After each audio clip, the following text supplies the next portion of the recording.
In regards to developments, I totally agree with the comments that bank financing for speculative developments nowadays is difficult to get.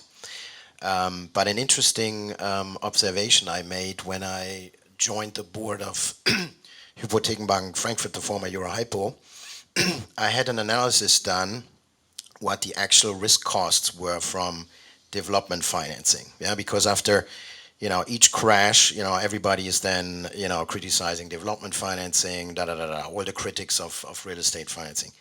The interesting point was that the actual risk costs with development financing were the lowest in the total portfolio.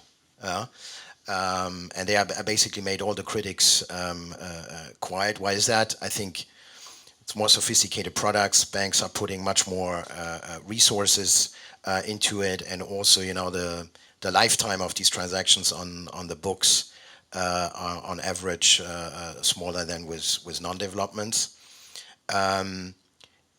Another observation for Germany,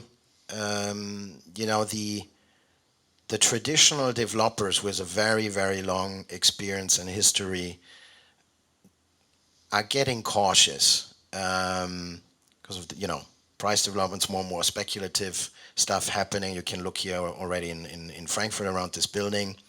But there's also another issue. It's the quality of building. There's so much stuff going on in projects going on in the market. The traditional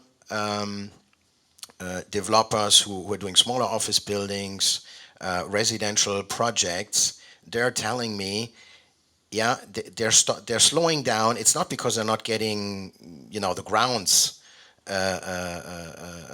to build on it. It's just they cannot assure the quality they have gotten in the last decades.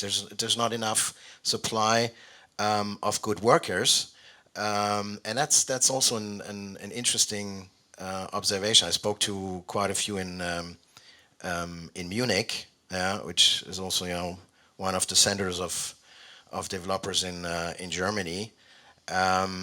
It's interesting.